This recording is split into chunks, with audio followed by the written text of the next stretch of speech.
I need all the wins, yeah. Ain't no L's, I gotta get a no call and quits, yeah. Gotta keep on moving no matter how hard it gets, yeah. Better move out the way, cause I'm coming with harder hits. My head is as hard as a brick, but I'm harder than all of this. You better move, you might get knocked out, knocked out. You better move, you might get knocked out, knocked out. You better move, you might get knocked out, knocked out. You better move, you might get knocked out, knocked out. My heart on my sleeve, stress, seal my greed. That's how I get it, success ain't no giving. Some days I don't hit, I don't sleep. When I'm focused, I'm dangerous. They don't want it when I'm anxious. Ain't no limit till I tank. I'm running on fumes. The opposition don't amaze. The roads racing through the pavement. Get your hands out of my bag. I know that's because I've been in it. I don't need to brag. I guess that's what happens when you taking care of your business. But some family, you do the math. I'm out of my pocket. Houston, we got a problem. I ain't perfect, let them watch me. Elevating, got them nauseous. Cause I'm the pilot in the cockpit. Nose diving in the housing. Woo! Watch out, get ahead. Watch out, get ahead. Watch out, get ahead. Woo! Watch out, set it up. Bet you I shut it down. Watch out, get a win. I don't think they really wanna come against the winner. Got a finger run up in on a grenade. I ain't never been there when you think you compare. I'm a line, but the winner about the cage. I need all the wins, yeah. Ain't no L's, I gotta get a no call and quits, yeah. Gotta keep on moving no matter how hard it gets, yeah. Better move out the way, cause I'm coming with harder hits. My head is as hard as a brick, but I'm harder than all of this. You better move, you might get knocked out, knocked out. You better move, you might get knocked out, knocked out. You better move, you might get knocked out, knocked out. You better move, you might get knocked out, knocked out.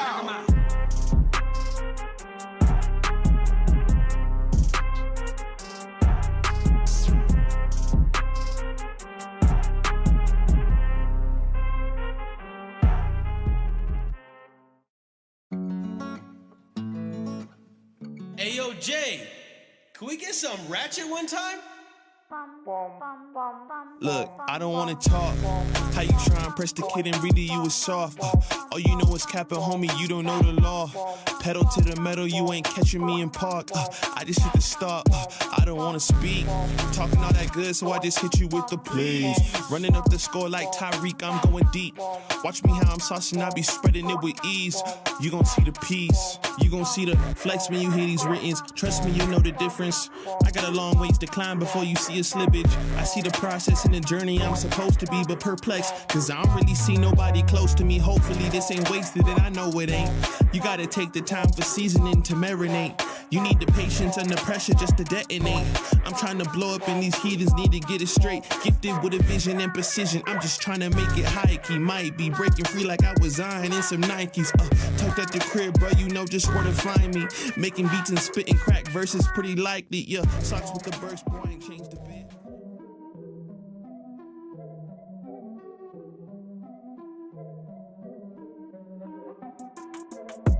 Here we go, at the top of the class on a roll, and it's time to run it up, yeah you know. Maxed out, put the pedal to the floor, ayy, on the roll, here we go. Yeah, we winning by a landslide.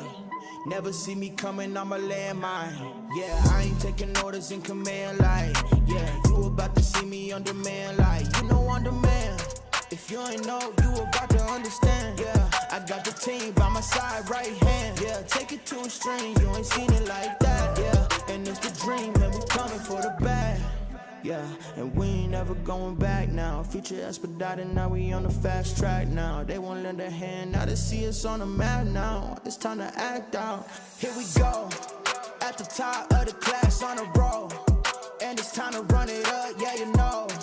Maxed out, put the pedal to the floor, ayy, on the roll, here we go, yeah. At the top of the class on a roll, ayy, and it's time to run it up, yeah you know, yeah. Maxed out, put the pedal to the floor, yeah, on the roll, here we go, here we go.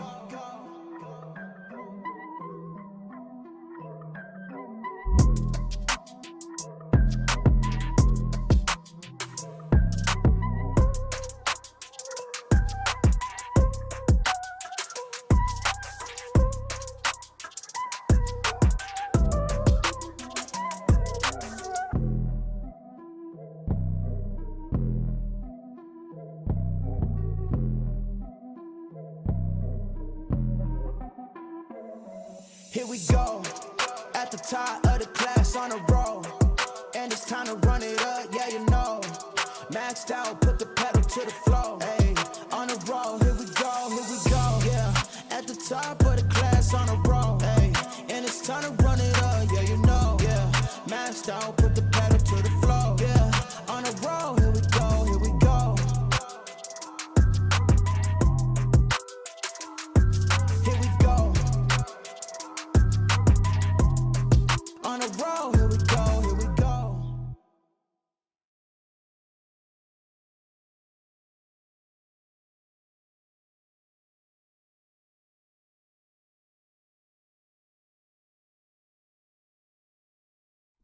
What is going on, everybody? Welcome back to the Frankie Candles live stream every single weekday right here at 5:45 p.m. Eastern Standard Time, right here on the Frankie Candles YouTube channel. I'm going to throw the thumbnail up for 2 seconds, guys. I'll be right back.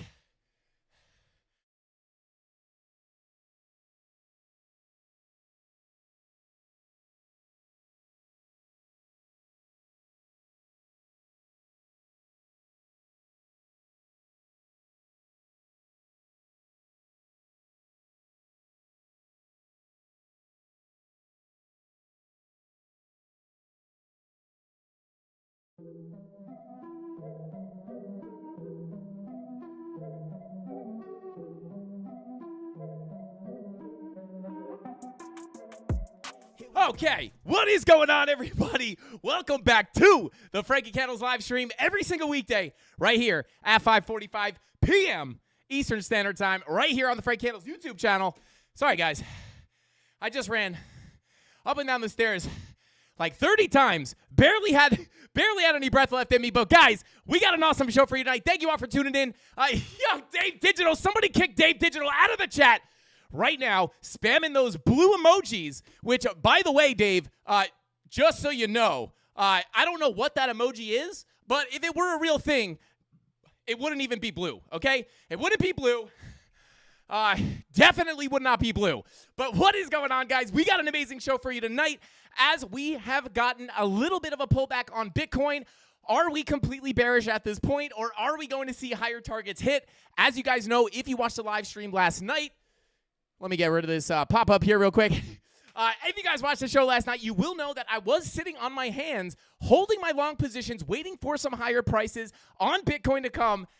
Are we still going to see those targets hit, or is this pullback a little bit more alarming than it seems, and are we going to get a bigger pullback? I'm going to talk about it all tonight, let you guys know exactly what I'm thinking, let you know if I'm still holding those long positions or if I close them in profit because I got scared. We're going to be breaking it all down on tonight's live stream, but shout out to the Candle Mafia. Guys, I got to catch my breath, guys. Shout out to Rob the Crypto Snob. It is finally, officially, Rob's birthday today, which it was kind of like tomorrow. It was kind of yesterday, but then it was kind of today. There's a time difference. Yesterday was technically his birthday for us, I think, but today is actually his birthday for him now. So go wish him a happy birthday, guys. If you check the poll at the top of the chat, you will see, did you wish Rob a happy birthday? And then the options are happy birthday, Rob, happy B-Day, Rob, or thanks for being alive. Thanks for being born, Rob. So shout out to Rob the Crypto Snob. Show him some love in the chat for his birthday.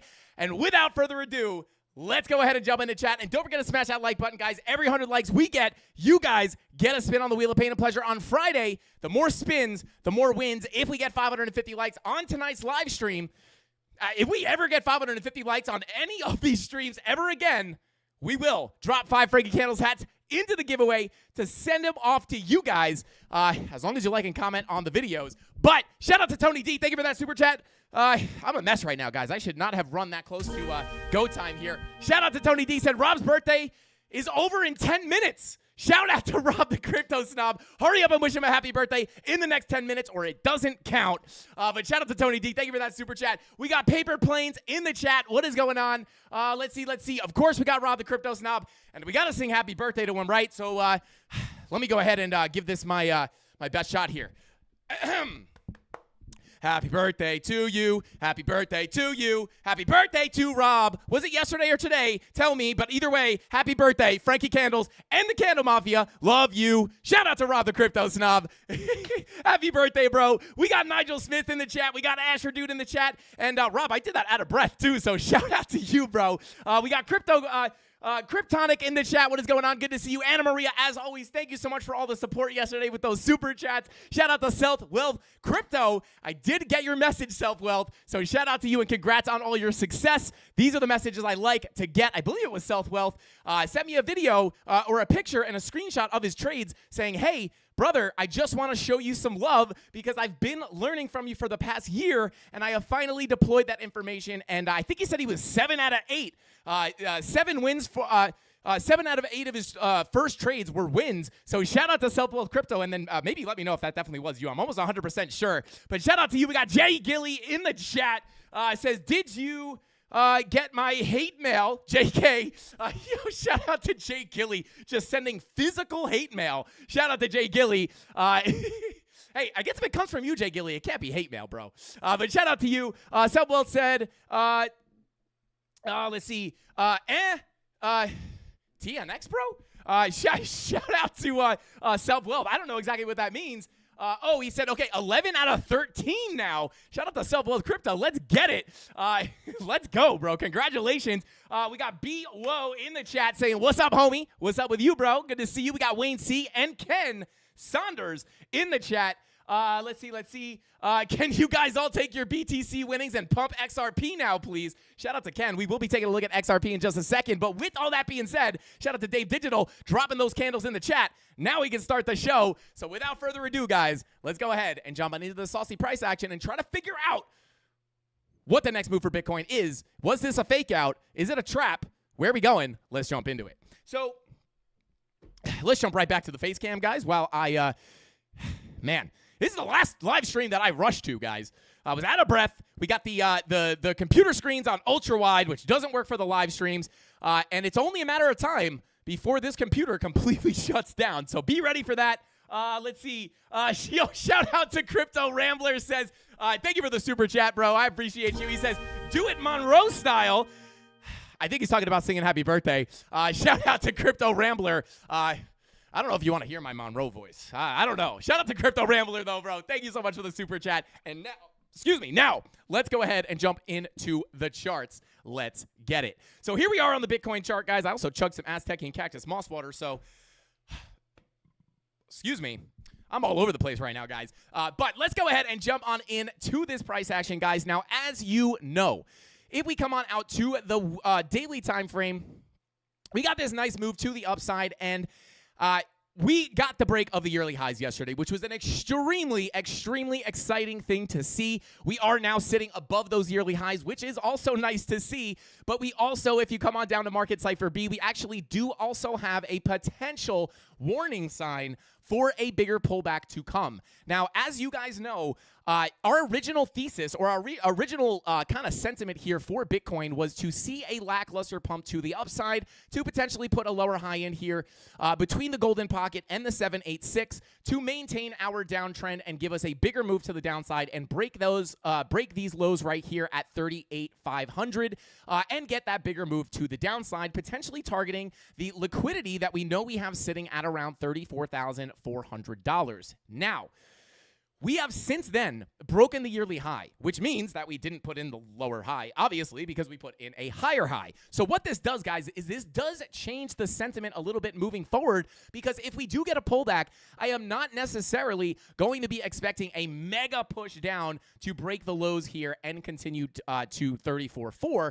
However, I would look at it as more of a healthy pullback, potentially bringing us back down. I mean, key level of resistance as of right now, the big level of support. We're actually going to talk about it in a couple of minutes, but I would expect the pullback to be somewhat a little bit less severe at this point now that we've made this new high. However, if we pull back, guys, there are some key levels of support to watch, and the one thing I am watching is this daily red dot, right? Because I'm not really going to cover this too much because we look at this every single day, but this daily time frame, especially on Market Cypher B, is hella bearish, guys. It was looking super bad, but you guys will also know that we were waiting for a potential fake out on the money flow to bring us back into a bigger green wave. And the one thing we were looking at to kind of certify that was going to be a fake out was the break of this lower high right here on our money flow. And you can see we indeed did wind up doing that.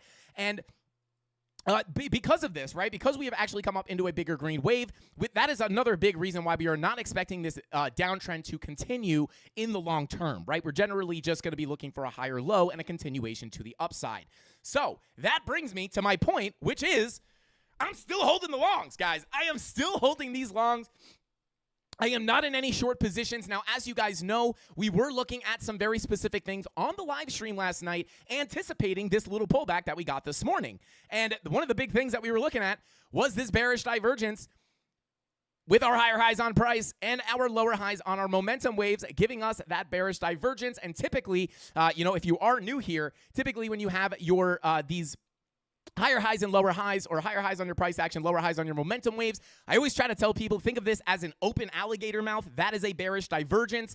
And if you get confused by that, you can kind of just look. We like to draw the teeth here. You got your teeth there. You got your top jaw, your bottom jaw, and that is your open alligator mouth. And that is typically where you see those purple candles puke out. And we did indeed see that with this little pullback this morning. So why did I not short this, right? A lot of people may be thinking, well, Frankie, if you were looking at this last night and you knew that 4-hour bear div, if confirmed, would give us a pullback, why not short it? Well, the simple answer is because there was no real macro signals to look for a big move down, right? And unless I was looking for a small scalp, which oftentimes I do, I would take advantage of a move like that. But because of some very specific things, I actually decided to sit out of that short and hopefully, or actually, I feel the emotions too, guys, right? Like, let me be very clear. When you get this pullback, although I did not short this, right, even though we saw it, right, like I do not just short every signal I see, right, because I am looking for I always have a trading plan, right? I'm not just looking for a level of resistance, a bearish trigger, and then just blindly shorting, hoping it goes down, right?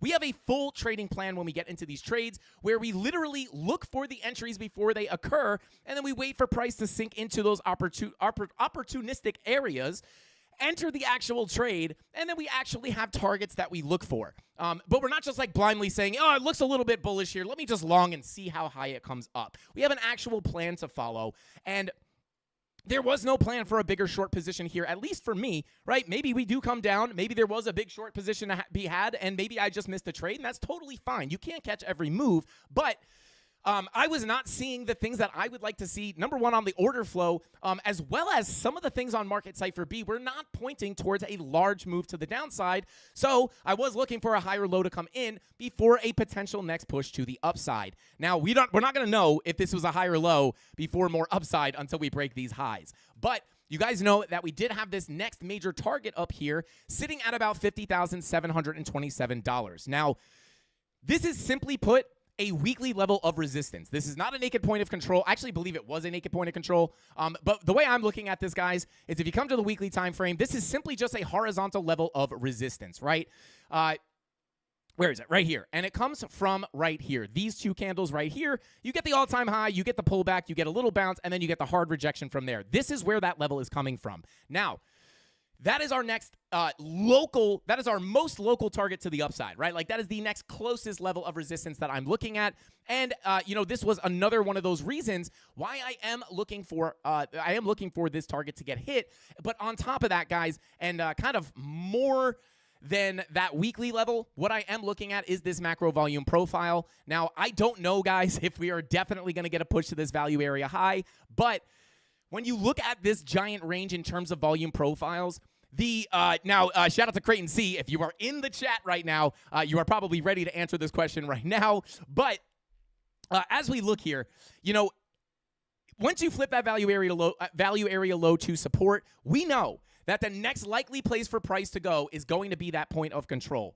And now that we have broken above this POC, you can see we're very close to that $50,776 level, which is a little bit different on the Bitstamp chart simply because these are different exchanges and the levels are slightly different between different exchanges. But when you're looking at this as a volume profile, guys, this is going to be the, once you get above that POC, we are going to be looking for that value area high to get hit. So this is just another reason why I'm expecting higher prices. And on top of that, if we wind up pulling up let me pull my face cam up. I don't want to leak anything super secretive here.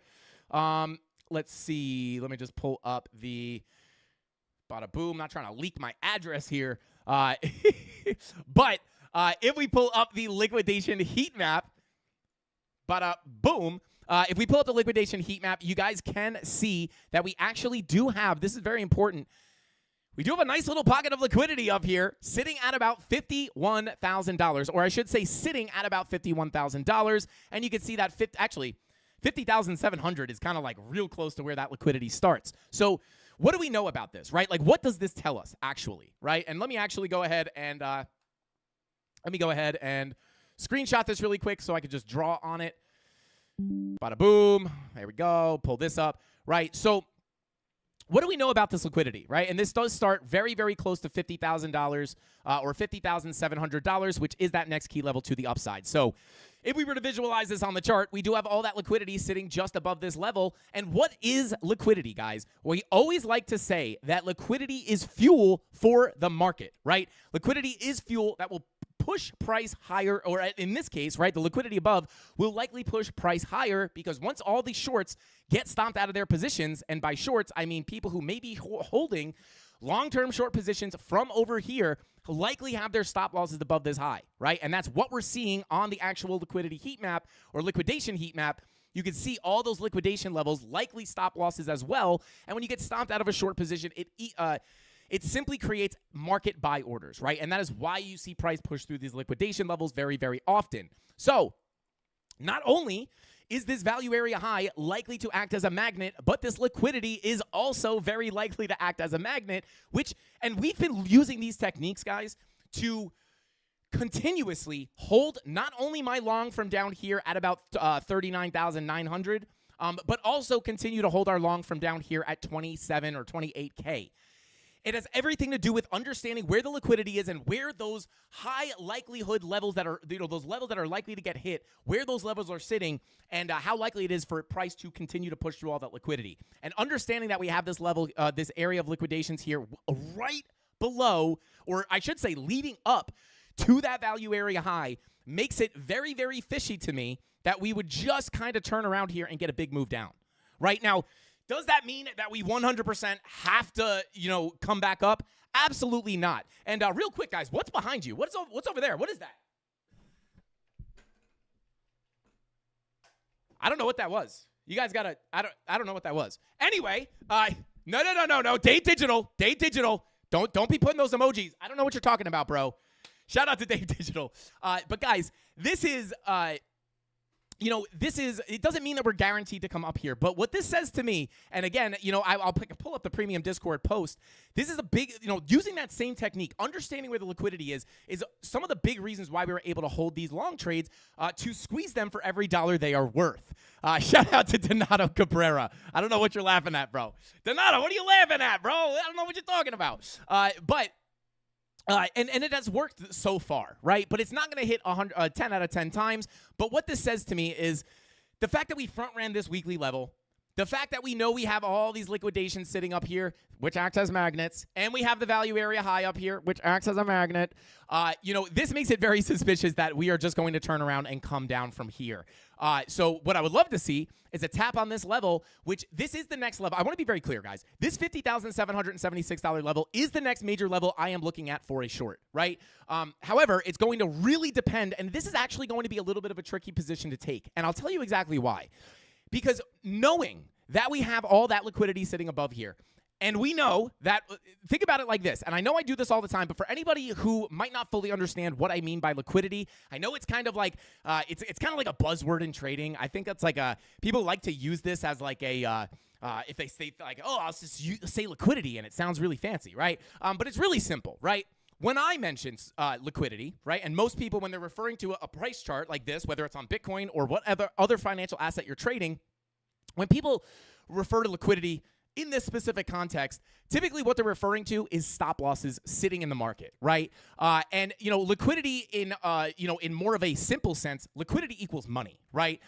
But in terms of trading, typically when you see someone referring to liquidity, what they're referring to are stop losses and even liquidation levels, right? So the thought process here is if you had people all the way back here in 2021 who were looking to short this lower high, right? Basically what they would be doing is they were probably using something like a Fibonacci retracement, or however they were looking to enter the trade. They were waiting for a retracement. They knew this was resistance, and they looked to take a short here. Now, these people, there are likely still people holding this short who were expecting 10,000 to 3,000.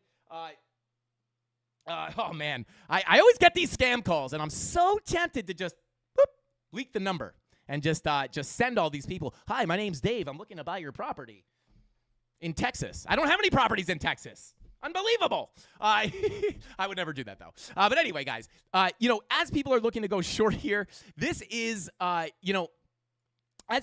all their stop losses are like, if you're looking to short here, guys, where's your stop loss going to sit? It's likely going to sit above that previous high. And I know you might be thinking to yourself, Frankie, what does this have to do with where Bitcoin's going? It has everything to do with where Bitcoin could be going, right? But all these stop losses sitting above this high is literally resting liquidity. This purple box, literally, this stop loss is what people refer to when they're talking about liquidity sitting in the market. And if we know that once price comes back up and starts stopping these people out, we know that that is likely going to create market buy orders, which is going to push price higher. And if we understand that a lot of those stop losses are simply sitting, this is probably the most inefficient way to do that, but if we know all that liquidity is sitting just above this high, right, and you have a bazillion people who are short and all their stop losses are sitting in here, once price comes up here and we start stopping out, I know it's more than 10 people, but let's say we move up, we stop one person out. That's going to create a market buy order. That pushes price up a little more. And then you get another stop loss hit, more buy orders. And then it is a cascade effect, and that is why on short squeezes, you see those crazy wicks to the upside. And you start seeing price just kind of, and that's when you see price start to rip. A lot of times it's caused by the liquidations and stop losses who are getting hit on the opposite end of the market. And by knowing this, we know that once we come up here, this may be the area I'm looking at for a short, but we have to be careful because if you start popping your head above here,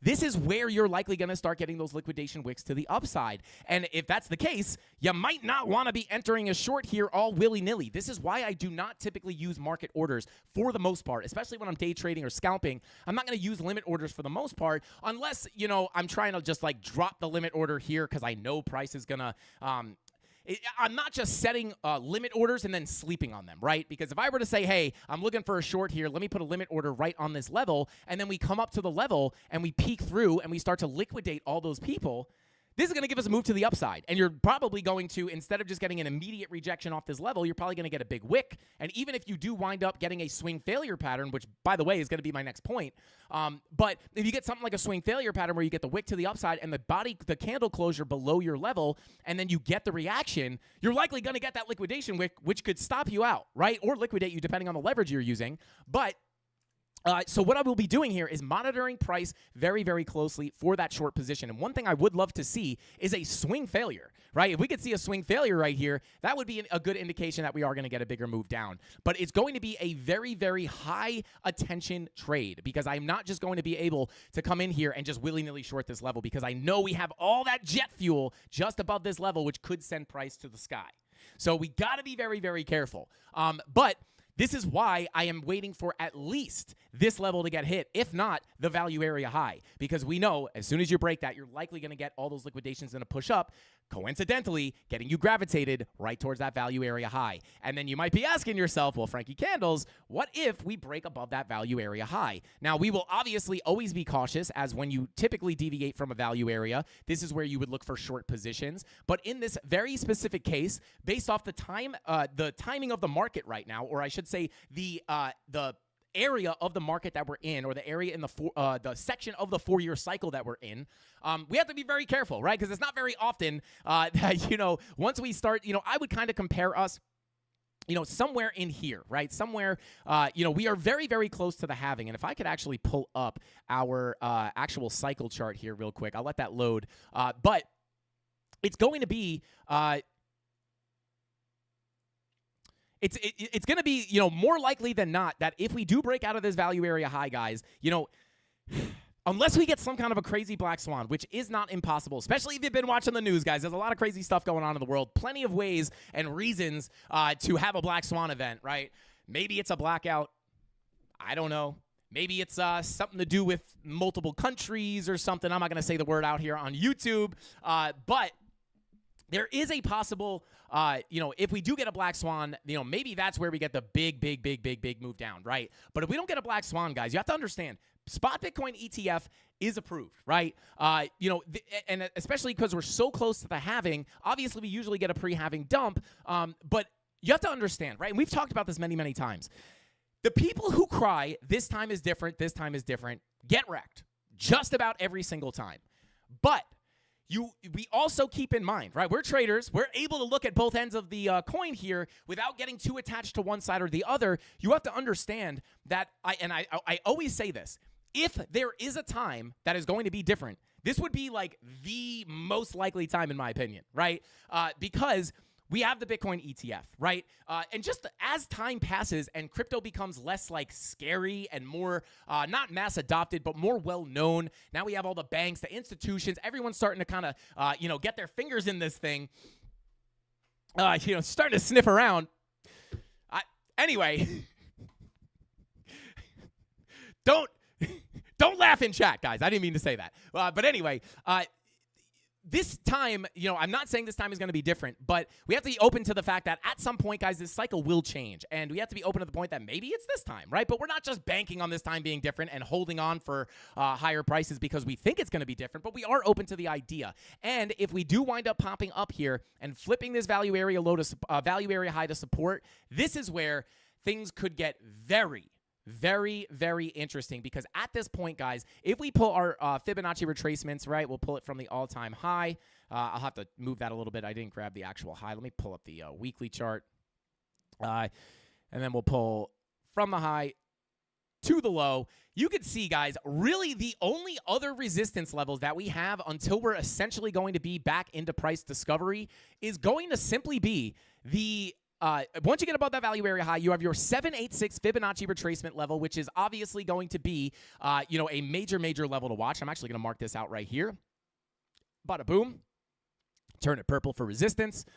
And there you go, right? So you have your value area high, and then your 786 Fibonacci retracement level is going to be sitting just above that value area high. And this is, in my opinion, going to be the real line in the sand. Sure, once you get above this value area high, you could, flip it to support and get a big move up, but you have to be careful that you're not just going to hop above here, deviate from your range, and then wind up getting a bigger rejection off the 786 to get accepted back into your volume profile. But once you get above, in my opinion, once you get above that value area high, and more importantly, the 786, the only thing in your way at that point is this last weekly and this last weekly and monthly level, which is I would probably look at the monthly level, which is sitting right here at $61,421. It's essentially your all-time high, right? Or the monthly body close of the all-time high, not the wicks. The wick was obviously sitting here at 69K. But at that point, that is really the only other thing left in your way other than the top of that wick. But once you get above that 786, guys, and we break that all-time high, that is where it could get very exciting for Bitcoin. And we could go somewhat into price discovery, being with our next major target, I have a different target than $91,000, but $81,000 would be a significant level I'd be looking at as well. You have levels between here and here that I would look at, but you have to understand when you can't look left for your to look for historical resistance levels, you are basically reliant on these Fibonacci extension levels, which are essentially imaginary levels that are respected simply because other traders and other people are looking at these imaginary levels, right? Because typically when you look for resistance, you look left, right? Where's our next level of resistance? We look left, and we look at these candles and see where those next levels of technical structural resistance are. But once you break that all-time high, you are in price history, and you're reliant on these kind of imaginary resistance levels. Another thing I like to look at to find levels of resistance when we can't find them by looking left is simply the spider lines, right? Pull up the Bitstamp chart here. We could take a look at the, where are they? Bada boom, bada bing. Do we not have the spider lines on this chart? Let me pull up a spider line chart really quick. Bada boom. Yeah, so another thing we can look at are simply going to be the spider lines, right? Now, these are obviously, I believe they were invented by CryptoFace, and they are some of the strongest levels of support and resistance you could possibly look at. I know a lot of people like to say they're imaginary lines on the chart, but when they're respected as well as they are historically, it is pretty incredible, right? So once we break, again, that all-time high, we can basically, we're not a slave, but we are basically very reliant, and I don't have every spider line drawn on this actual chart, but we are going to be kind of reliant on looking at these imaginary levels, right? This level right here. This spider line, depending on how quickly we get up there, is sitting in the $74,000 range, right? So, but again, we have no real reason to expect resistance here other than these spider lines. They're basically trend lines, right? And those Fibonacci extension levels. So, it does get a little bit fishy there, but coming on back to the regular Bitcoin chart, or the cycle chart, I should say. that is essentially what we are going to be, heavily reliant on are these imaginary levels. So, things could get very exciting once we break out of this range. Just like we broke out of this bear market volume profile that we were looking at for quite some time, you break out, right? And actually, you can, depending on what time frame you're looking at, you can go. You can look at these ranges differently, right? So, like, this was a little bit of a bear market range. I would probably extend this. Like right here.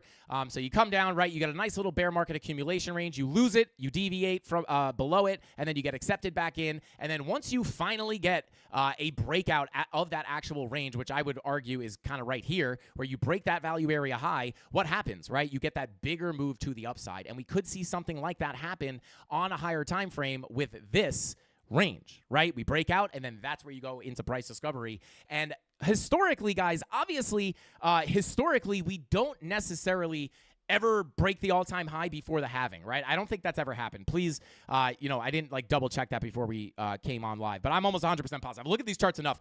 We've never broken the all-time high before the halving, I believe, right? So, but again, we're not going to guarantee or bet the farm on the idea of this all-time high getting broken before the halving, but we are going to be open to the idea. It's not impossible. And like I said, every cycle that goes by, it makes it more likely that the 4-year cycle is either going to change or slowly shift into something a little bit different, right? And that is just market maturization. Maturization. It's basically just the maturity of a financial asset, right? The higher that market cap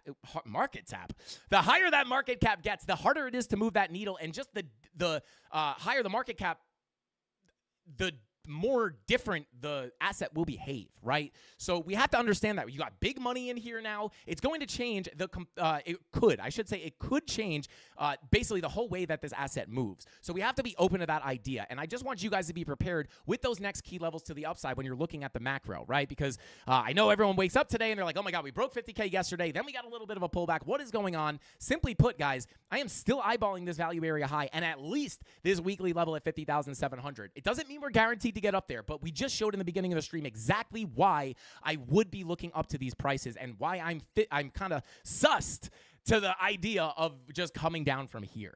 So that is basically, in a nutshell, what I'm looking at right now, guys. And again, I am still holding all my long positions. I'm in the all the trades I showed yesterday. I remain in these positions, and I'm not going to hold them forever, but I will close them once we get really, really big signs of weakness. But you have to understand, we just confirmed this weekly green dot on Sunday, right? So this is a fresh green dot. And we could potentially have a little bit higher to go here. So again, gonna be holding the longs and just waiting for more macro levels to get hit. If we came up and actually tapped this weekly level, and we got a bearish confirmation to go short, I would have taken that short, locked in most of my profits on my longs, and we would have shifted to a more bearish sentiment. Now, the one thing I will say, guys, like I said, not a guarantee. We can front run levels, right? Just because we didn't hit the weekly, just because we didn't hit the value area high, does not mean that we 100% have to come up here. We could front run this weekly and get a huge break to the downside. But we don't know, and we don't have to know to make money, right? That's a big thing. I think a lot of people put all this stress on themselves to guarantee that they need to know where price is going. You don't need to know if you're a trader, right?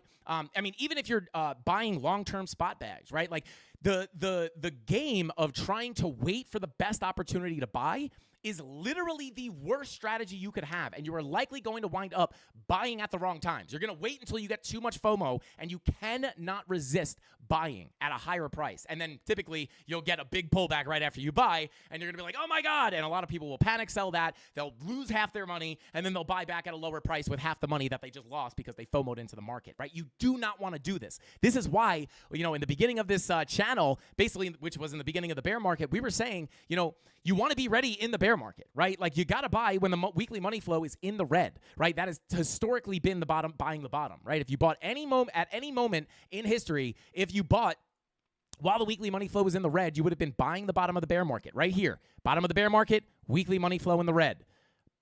Bottom of the bear market, weekly money flow in the red. And we were saying we may see it happen very similar here, guys. And what happened? Bottom of the bear market, weekly money flow in the red, right? And now we got that money flow crossover, and we're getting the big move up. So you don't want to be those people trying to wait for the perfect time to buy. People always tell me, should I wait for a pullback? Should I wait for a pullback? For long-term spot bags, guys, DCA is the way. But if you're trading, if you're day trading, leverage trading, you don't really need to know whether it's going up or down. You just wait for the move up or down and then get the reaction off the key levels. So for me, if we do get that bigger move up, those levels we just went over are going to be the next key levels I'm watching. And because of what I just explained in the beginning of the stream, this is why I'm waiting for those levels to get hit. If I miss the opportunity to go short and we front run this level, I will simply wait for price to develop, find a range, and then I will reassess the situation and find a better short position. But right now, there just is no short trade for me to take based off of my strategy and my system. So there you go. Now, on the more bearish end of things, we've got to pull up that daily, guys. Like I said, we are basically getting that fake out on money flow as we are getting that higher high on our trend, right? And just for anyone who doesn't fully understand what I'm talking about, you can see we have been putting in lower highs on the money flow for quite some time, and then finally we cracked above that trend line and put in a new higher high. So this signals to me a potential fake out on the daily money flow. And we could see this green wave continue just like we've seen it happen in other previous extremely bullish moves, right? Right here, you can see very, very similar situation. I mean, you can't make this up, right? Like, look how similar the price action looks. Right here, you come up, you bing bong around, you get a pullback, right? Money flow comes into the red. This looks really bearish, and you get a fake out into the red, and then you come up into a bigger green wave, and then a monster rally follows. Come back up here. I didn't even really, I didn't even like that. That price action looks very similar to this lower term price action. But taking a look at the daily, which obviously doesn't look like that, we could see that happen, right? We are in a bullish trend here in the macro, right? The higher time frames are still in bullish market structure. We could see this thing continue, and this daily money flow may be the fake out. However, look at the VWAP, guys. VWAP is so close to giving us that red dot. We're probably going to print this tonight if I had to guess, right? So if we print that red dot, we could, that's why I'm saying it's not impossible to potentially come down a little bit further, because if we get that red dot on the daily, again, I would expect a bigger pullback, and this is where we're going to get into the key levels of support. I would expect a bigger pullback, but not the same pullback that we were looking at before we got the fake out on money flow, right? When we were at this point in the market, just to be clear, when we were right here, like, this is a mega bearish daily chart. This is as bearish as a daily chart can look.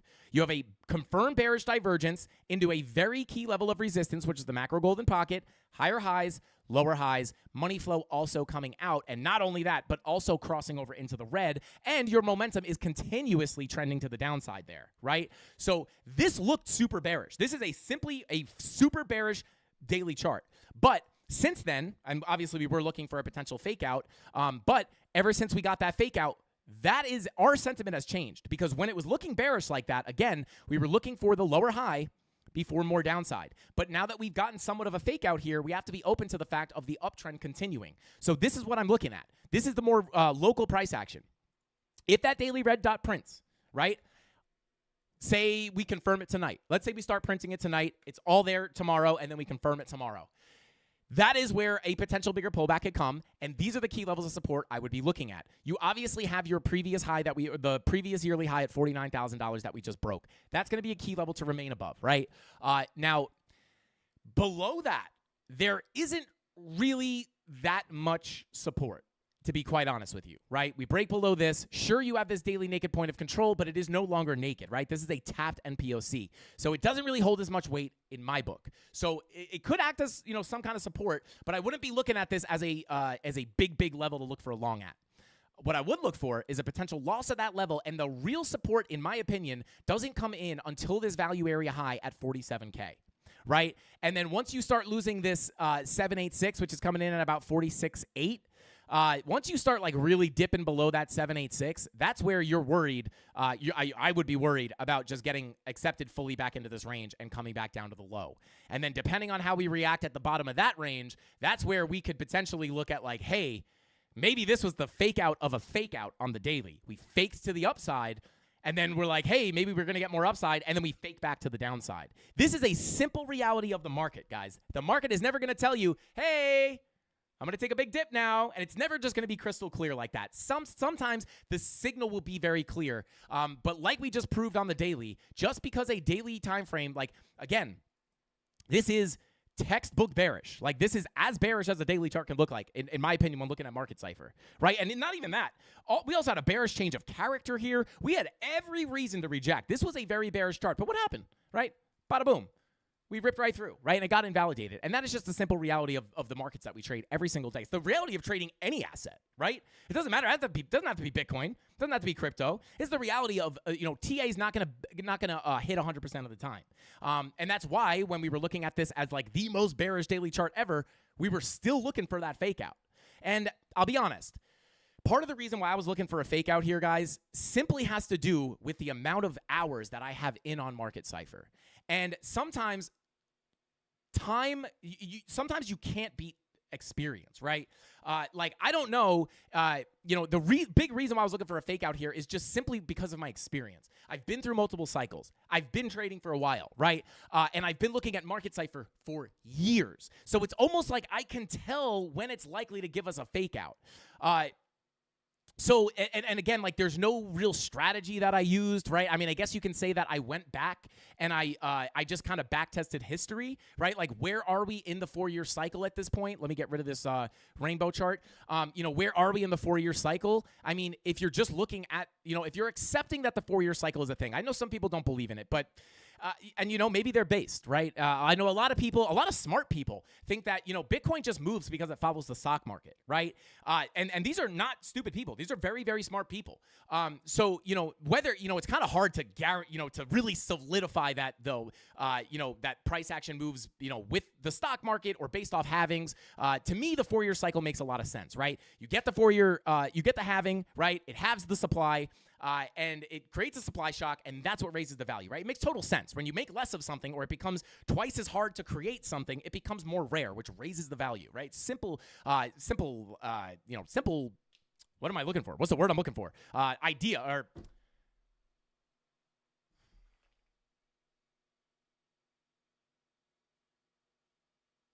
simple concept. Good Lord, guys. I don't know why I couldn't think of that word. But very simple concept, right? But if you compare the cycles, and as you guys can see here, I have all the halvings marked out with these vertical yellow lines.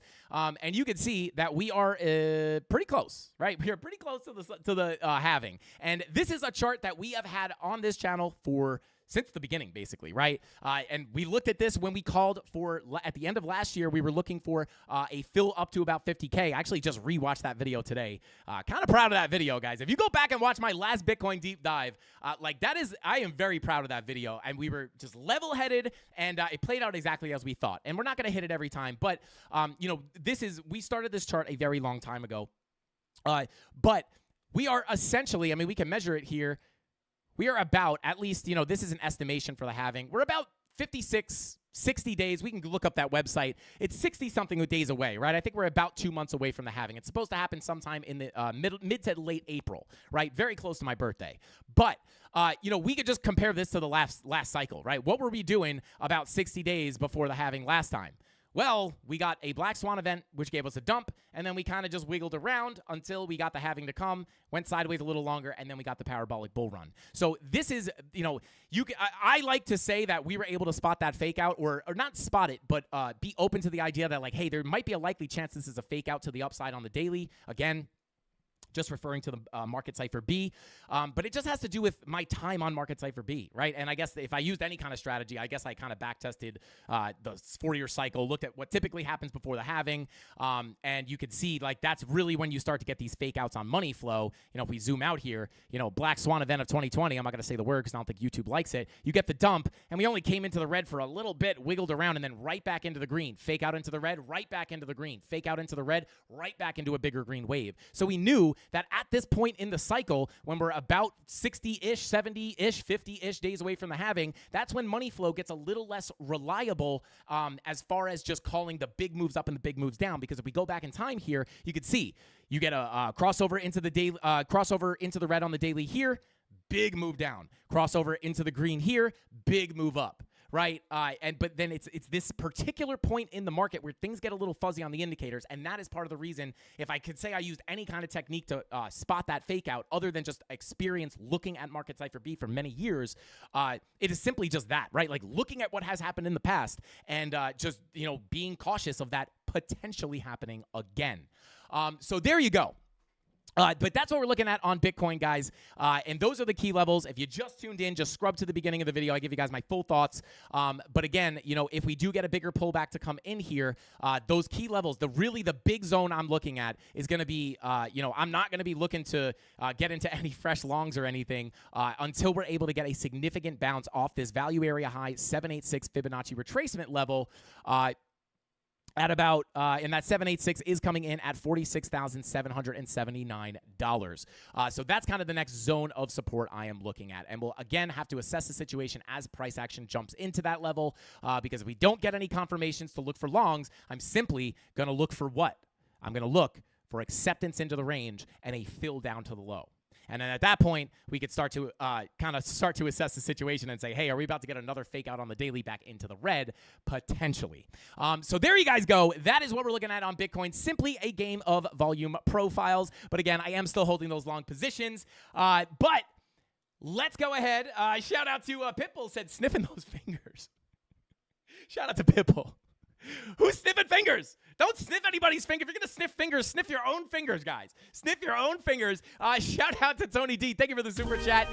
He says, welcome, newcomers. Hope you get one of those gifts. Shout out to Tony D. And shout out to Frankie Candles for gifting those 5 Frankie Candles memberships. And shout out to Tony D for gifting 5 Frankie Candles memberships. Shout out to you. And I see we do have a couple of super chats here. Shout out to Thesis himself. Says, Boomer Coin sucks. At all the things, at Tyler D, just talking a little trash to Tyler Durden. And we all know Thesis is not a fan of yellow X's, but also not a fan of Boomer Coin. Shout out to Thesis, bro. Thank you so much for the super chat. And we got Bet 1, then Bet 2. Shout out to you. Thank you for the super chat. Says, what's the criteria for building a range, especially in a longer time frame like the daily, weekly, trying to incorporate the volume profiles? Well, shout out to Bet 1, then Bet 2. You are about to change your trading game, my friend, because the volume profiles, I say it all the time, are the most effective trading tools that I have ever found in my trading journey. But what I like to do is, I'll be honest, right? Not that this is like, I'm going to tell you a secret, but to be quite frank with you, no pun intended, I simply like, there's a difference, right? Some people have certain criteria for pulling ranges, and sometimes I do, but if you're just learning this, definitely check out the YouTube video on the channel. I don't know why I said YouTube video. Check the pre-recorded. I don't know why I said pre-recorded. Just check the video on the channel. We have a volume profile tutorial. I show you exactly not only how to use the volume profiles and use it in your trading. I don't just explain what it is. I show you how you can use it in your trading and actually apply it. But I also show you the different types of volume profiles because they are not all to be traded equally. There are certain ones where you're better off looking for longs. There's certain ones that you're better off looking for shorts. So there is a little bit to it. But to really quickly just kind of show you what I look for ranges is I simply just look for sideways consolidation, right? So, and it's kind of hard to show people exactly what I look for other than just sideways ranges, right? Now, where is price going sideways? Well, I could see that we have lows here, highs here, right? We got support, support, support, resistance, resistance, resistance, support, support, support, support, right? So what I like to do is I just find those areas of consolidation and I pull my range over them. Right now, whether you want to pull it to these candles, right? Whether you want to pull it to these candles, it is going to change the levels slightly. And I pull my ranges differently in different scenarios. But just to understand the full idea of how I do this, I simply just look at sideways consolidation, right? This would be another one, right? You got a nice little range there. You got a nice little range, right? Even here, you got a little range. And I just like to find those areas of consolidation, right? Like even here. Boom, sideways range, and these levels are respected in the future, right? Because if you have this little area of consolidation here with a value area high, a POC, and a value area low, which are some of the most reliable levels you could find, if you extrapolate these levels to the right on your current price action, typically those levels will be respected in some capacity in the future, right? So drag those lines, and you can see, let me get rid of these other ranges real quick, but you could see that this range although pulled from back in May of 2022, this range was simply respected, right? You flip the low, go to the POC. Almost went to the high, back to the low, rejection off the POC, POC, POC. You get back up, you go to the value area high, you find resistance on the value area high, back to the POC, back to the low, rejection off the POC, you lose the range, right? And then even on the way back up, wicked right up to the POC, broke through the range, filled the whole thing, right? So this is like one of the most powerful trading tools you could possibly use, in my opinion, right? I'm not saying you can't trade any other way. I'm not saying you can't be profitable doing something else. You totally can. This is what works for me, and it's been great, right? So hopefully that helps you out, bro, and hopefully that answers a bit of your question. Shout out to DRD Farmer in the chat. What is going on, bro? Thank you for being here. Shout out to Crypto Billy as well. Thank you for dropping that link. And don't forget, guys, today is Tuesday, which means at 9 p.m. tonight, Crypto Billy is having a Twitter space, Billy Goat Tales. Go check him out at 9 p.m. on X. Billy, feel free to drop links or whatever for reminders for anybody. Please shamelessly shield yourself, Crypto Billy. Go check it out, guys. One of the most valuable crypto Twitter spaces or X spaces that you could possibly be in. So go check him out. Shout out to Crypto Billy. We love him, and we know you will love his Twitter space. Let's see. Yo, shout out to Tony D. Said, bro, missed my link drops. Shout out to Tony D. I assume people drop them. You guys are so on point. Let's see. Yo, Dave Digital said, tell us more stories about the volume profiles, Grandpa. Shout out to Dave Digital, bro. Dave, you're a menace, bro. Back in my day, we used to just short the value area high and long the value area low. Now you guys use all this artificial intelligence stuff. Shout out to Dave Digital, and shout out to Tony D for dropping those memberships. Shout out to Drew, TRD Farmer. There you go, bro. You got that you got that membership now. Shout out to Kyle. Shout out to Michael B. And shout out to Brian Baca. I would say Basha. It's not spelled like Basha, but shout out to Brian Baca.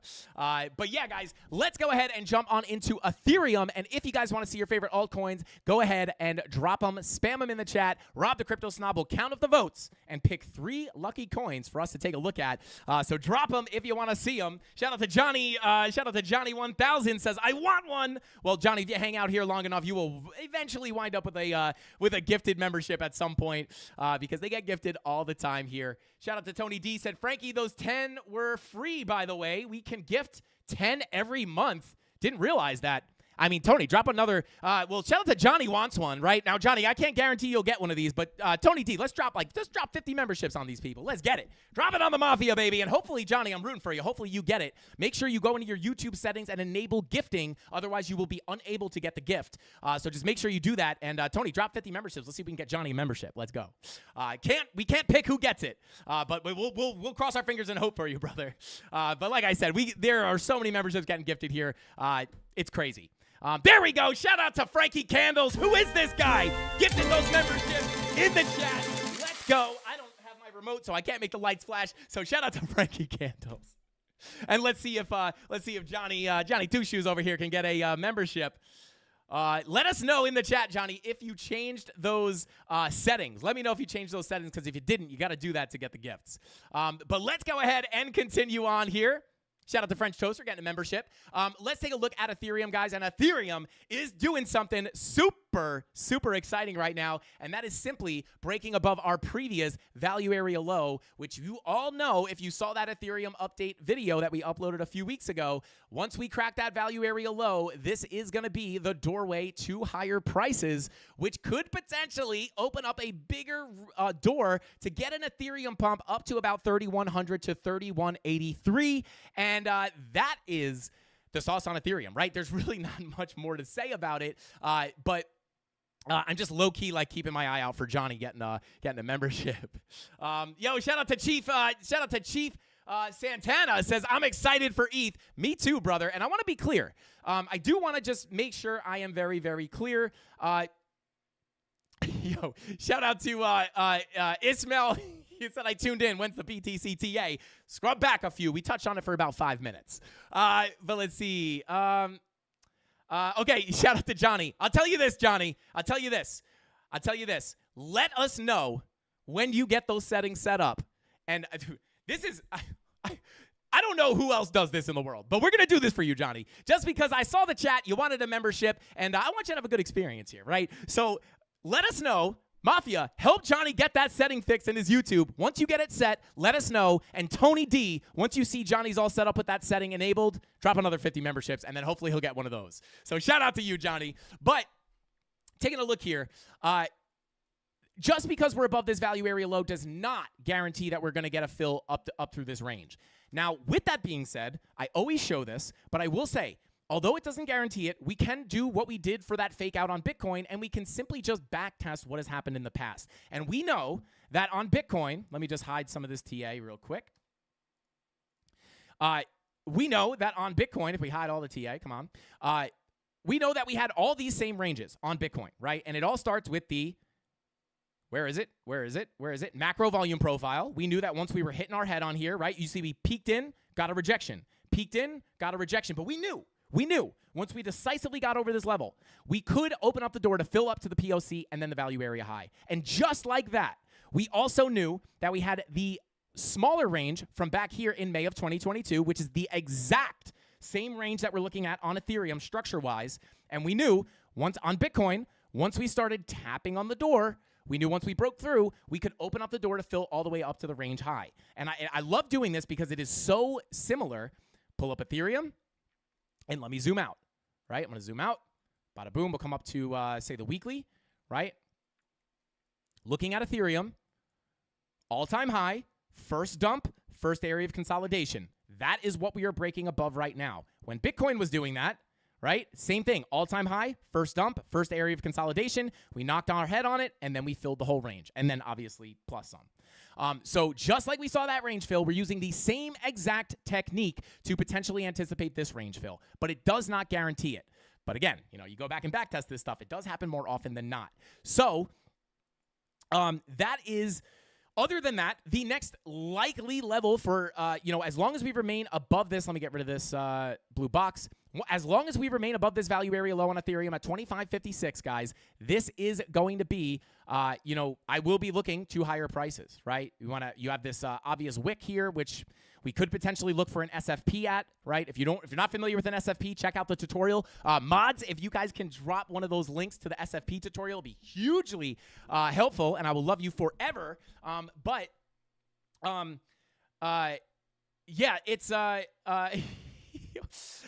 we could look for a potential SFP here where we would basically be looking for a wick above the level and then a body closure of the candle below, which would indicate a cool-off or a push to the downside. But again, as long as we remain above the key level of support of 25.56, I would expect to potentially see higher prices on Ethereum with our next major target, as far as volume profiles goes, being the POC at $3,100 and the value area high at 31.83. And other than that, not too much going on here. As far as market cipher, it looks almost identical to Bitcoin. Taking a look at the daily, right? VWAP about to print that red dot, but we did also get the fake out into the red on money flow. So I'm not going to cover market cipher B because it basically looks exactly the same. So there you go. That is what we're looking at on Ethereum. Very simply put, this is why we love the volume profiles, guys, because it gives us context, right? Like right now, I'm looking at this and I'm like, hey, as long as we don't lose this value area low, I'm expecting higher for Ethereum. We lose the value area low decisively, then we could look back down to the next volume profile as key support on the value area high. And then we know if we get back below, right, let's say we lose this is where I'd be like, okay, maybe we're going lower. And then once you hit this value area, you're looking at the value area high as support, right? And then once you get stuck underneath that level, that's where you can look to fill the rest of the range. Right? And this is why we use the volume profiles, because it simply is a roadmap to where price is likely to go next. Right? It is the crystal ball. It is literally the crystal ball. People say, hey, Frankie Candles, I know you have a crystal ball. Give it up. Give it up, Frankie Candles. Give me the crystal ball. And then they shoot me with air.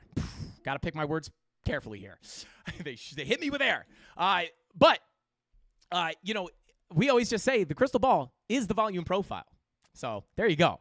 All right, let's go ahead and continue on here.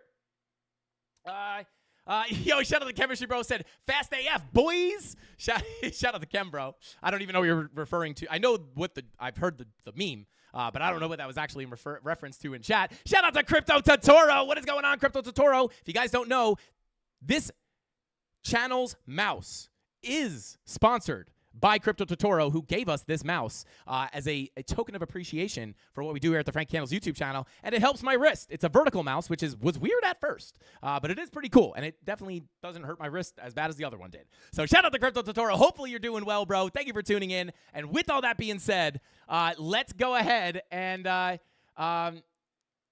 Crypto Totoro said, your SFP tutorial, you mean like every live stream? Shout out to Crypto Totoro. Absolutely.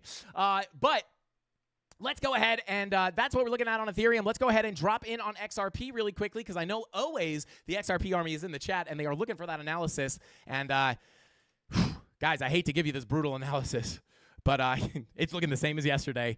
And simply put, I am not expecting anything too crazy until we break out of that value area high or break below this POC, which is also a value area low of this range, right? So until we wind up breaking out of this macro range, flipping this to support, that's where we can look for a move back up to this value area low.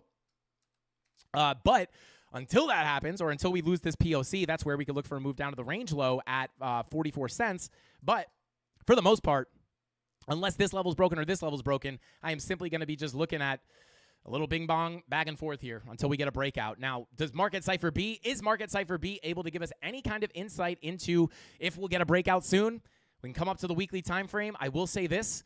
You do have a green dot potentially looking to print here soon with money flow coming up on the weekly. Once that green dot prints, that is your best bet, in my opinion, to get a move outside of this range and get a push back up to your previous value area low. Other than that, simply put, the TA remains identical to the last times that we looked at XRP. Key levels are the same. Not expecting any major moves until we break those key levels. So there you go.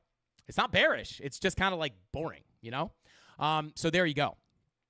We could take a look at the daily as well. I believe the daily did look a bit different than Bitcoin. Yeah.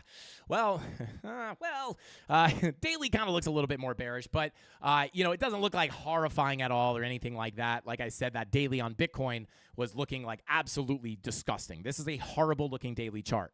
If we didn't get that fake out, this was likely going to be a very aggressive move down, but we did get the fake out. But on XRP, you're already in the red with your money flow. It doesn't look as bad as what Bitcoin looked like, but your VWAP is coming down, right? So red dot prints on Bitcoin. If it happens today or tomorrow, likely we'll see XRP follow. But again, it's not that crazy. It's not that, it's not that big of a warning sign in my opinion because your weekly VWAP is coming up.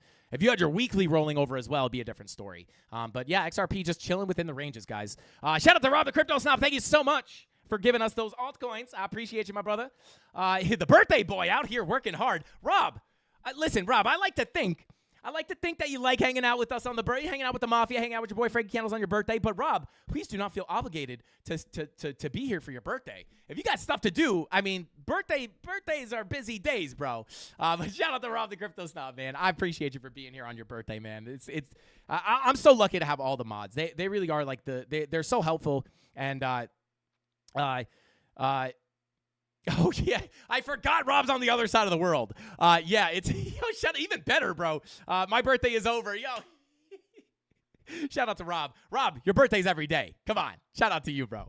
But let's go ahead and continue on here. Okay. Did we ever get word from Johnny? Did he get the settings worked out yet? Shout out to Johnny. We're waiting for you, bro. We will dump more memberships. But let's go ahead and continue on. So let's go. What's our first altcoin? Solana. Let's take a look at that. I was looking at Solana earlier today. Let's see. Take a look at Solana here. And again, I mean, shocker, guys. Just a game of volume profiles, right? But here we are, right? So we went from the low of the range, got to the PLC, flipped that PLC to support, right to the value area high. We've broken out of the value area high, and we almost came right to that 786. Let me check the accuracy, or as some people would say, accuracy. I knew it. Isn't that weird? Oh, no, never mind. It was accurately pulled. Never mind. But we looked for resistance on the golden pocket value area high, and then we were looking, if we did break out, we were looking for a push to that 786 Fibonacci retracement level, which is where we wound up getting a little bit of a rejection. We front ran it by a couple of dollars. But the nice thing here is that we are starting to find some support on the value area high. So with this kind of deviation above the range, we can call it, right? Because that's what it is. But looking at the 4 hour, yeah, I mean, you got your 4 hour bear div outside of the range here. This could be a retracement. I mean, is this a golden pocket? Let's see. Yeah, that's the golden pocket 786 retracement.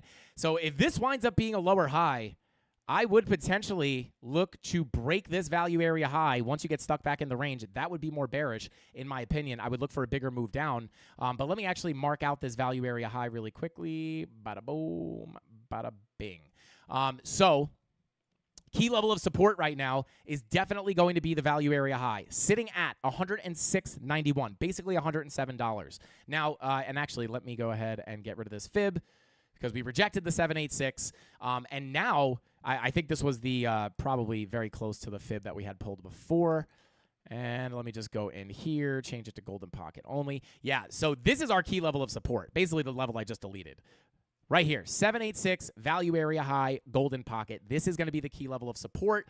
If we come back down, you got to hold this level because if we break back into this range, it's going to be more likely than not, and we're going to look at Market Cipher in a second to try to see if we can get confluence here, but as you get the breakdown below, back into the range, if you bearishly retest that value area high and cannot get back above, this is where we could look for acceptance back into the range and potentially a bigger move down to that point of control. However, we want to see money flow agreeing with this thesis, right? You don't want to just blindly short a deviation from a range, and then everything else, all the money flow and everything is pointing to the upside, and you're looking for a short back into the range. But luckily, Market Cipher, we can look at the money flow and see, is money entering the asset? Is money leaving the asset? And for this, I want to look at the daily, right?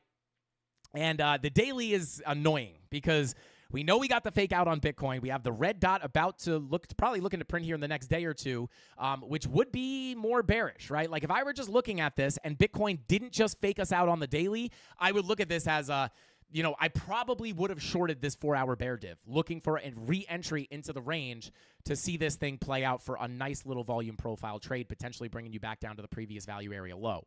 However, we got the fake out on the daily. And if we're expecting potential higher prices on Bitcoin, likely the alts are going to follow. So the daily, although it does look bearish at first glance, you're actually a little overbought here on your momentum wave as well. I wouldn't necessarily, you could easily get a pullback to your golden pocket 786 value area high, this blue box, which again is sitting between 108 and 105.77. But because of that fake out, I would probably be looking to take aggressive profits at that golden pocket, right? I wouldn't necessarily be looking to my confidence of getting sucked back into this range and going back down to the low would be severely suppressed because of that fake out on the daily. But what we can do is come on down to some of these other time frames. You do have a 10-hour bear div, but look at your money flow. Money flow, sure, you're coming out a little locally here, but it is getting pretty thick. That's more bullish, right? Even though you have the bear div. Coming on down to the 6-hour. Now, this is where things look a little bit more like you might want to get accepted back into the range. So we are getting some mixed signals here on Solana. Unfortunately, it's not one of those beautiful no-brainer setups. But let's take a look at the 4-hour. Yeah, 4-hour money flow's a little wonked out here, right? So we're not seeing that beautiful setup that is a high probability trade. You're actually seeing 10-hour looks kind of like you wouldn't want to look to bring it back into the range, but then you look at the 6-hour, and this actually looks like you have the bear div confirmed, money flow coming out. This would be calling for a nicer short position. So for that reason, I would simply not take the trade, right? I'm not getting all of my confluence pointing in one direction, or at least like 90% of the confluence pointing in one direction. Actually, I have some mixed signals here. So simply put, there's just no trade here for me. The trade for me was this. We actually gave this setup on the live stream a few weeks ago. The setup for me was down here at the value area low, and why was that? That was for a long setup. Why was this a good place to look for a long? Simply put, you look for shorts at the high of the range on the deviation, and you look for longs at the low of the deviation. And then it gives you the high probability of coming back into the range. And when you actually do the analysis here, there has to be actual confluence that you're going to get accepted back into that range. And for this particular move, this is exactly where I got into my Bitcoin long. But you had bullish divergences as you push down below that range. You had lower lows on your price action, higher lows on your momentum waves, and not only that, but shortly after that div was confirmed, your money flow started coming back up, and you reclaimed the value area low, making the next likely stop the point of control of the range, which we came right to, flipped to support, and then after you flip this to support, you're looking for the run up to the value area high. Simply put, it's exactly what happened, right? So we don't see the beautiful bearish divergence with money flow in full agreement, right? We see the bearish divergence, but there's money flow pointing in the wrong direction. So simply put, no trade for me. But that's what I'd be looking at on Solana. If we get sucked back into the range, your key levels, the value area high at 107, and if we are able to hold support and we get a bigger move up, next real key level of resistance, I'm going to get rid of this box. Next real key level of resistance is simply going to be this previous value area low right here, right at 133.61. And then, obviously we have these two previous highs. We're actually hitting our head on this one right now. But you could look at this as another level, actually probably a daily level of resistance, right? So you do have intermediary levels, as I like to call them. One is right here, and the other one we've already hit, right? So your next, this is a daily level, so we'll label that as daily, right? So we know once we get up, right, if we do hold support above here, the next level of resistance is going to be this. But really the point of interest is the value area low, because once we get above this, once we get above this POC and accept it back into this range, that's where we can expect the next big move up on Solana to get us up to that value area high, getting us in to a $2+ $100 Solana. So there you go. But we are still far off of that. But that's what I'd be looking at on Solana, guys. All right, let's see. Bada boom, bada bing. Shout out to ADD Dad. What is going on, bro? Thank you for being here. Says, almost missed the sauce. Going to have to go back to the beginning. Shout out to, he's got a stopwatch emoji? How come I've never seen that before? Is that one of our emojis? Shout out to ADD Dad. Well, if you're watching this in the past or the future, hello.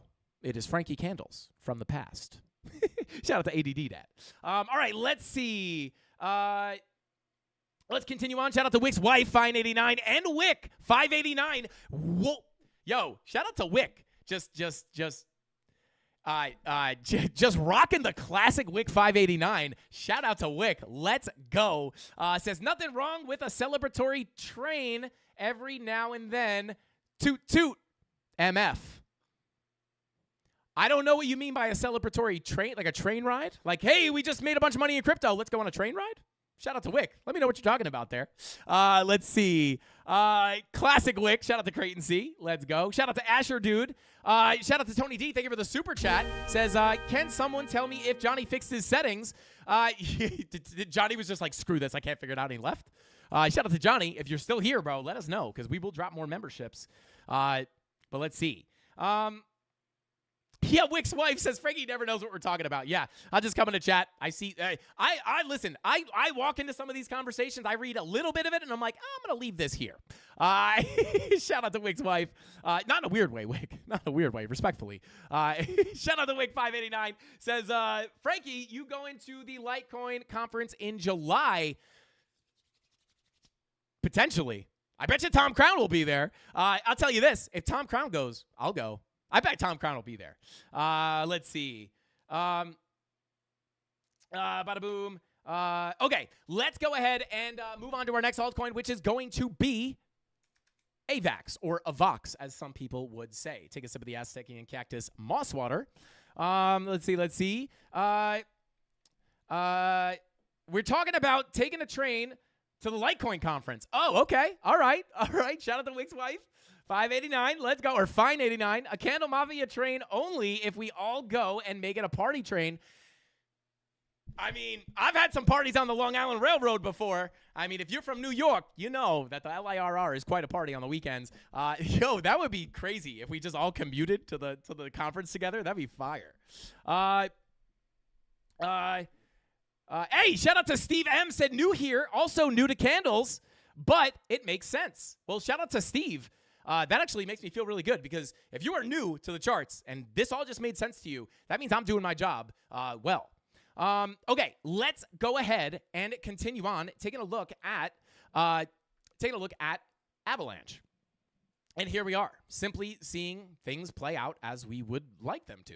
Now, I don't remember exactly what we were looking at on AVAX last on this chart, but I will tell you these purple boxes were levels of resistance we were looking for, and it does seem that they were respected. But let me see. Is this our current AVAX chart? This is our current AVAX chart. Okay, there we go. Yo, shout out to Mike. Yo, shout out to Retro Mike. Says, hashtag LTC Summit Train Fund. Let's go. Wow, you guys are making me want to, like, plan a meetup on the train, and then we could all just hang out on our way to the, like, where is it? Where is the Litecoin conference? I don't even know. It's like 80-something a ticket? Okay, all right. Yo, Dr. Crimson's girlfriend said cruises are floating Petri dishes. I'm a huge cruise person. I love cruises. Me and Mrs. Candles love cruises. I feel like that's probably not expected from us. But, yeah, we love cruises. But you're not wrong. One person gets sick on that thing. Where are you going to go? It's true. All right, let's see. Oh, and the Bitcoin. Shout out to Krishna Kumar. Hopefully I didn't butcher that, man. I feel like I always butcher your name. I apologize. But says the daily red dot on Bitcoin did wind up printing, and there it is in all of its glory. It's going to zero, guys. It's going to zero. I'm just kidding. Like I said, guys, it could give us a bigger pullback, but if you watch the beginning of the stream, you will know the local levels of support that we're looking at. But again, we're not looking at the same thing we were looking at last week, where it was a lower high and a big push below these lows. We are simply going to be looking at the local levels of support, again, from the beginning of the stream. Go check it out. Shout out to Dave Digital. Thank you for the super chat, bro. He said, Randy is speaking at the Litecoin conference, Frankie. Hey, shout out to Randy. For real?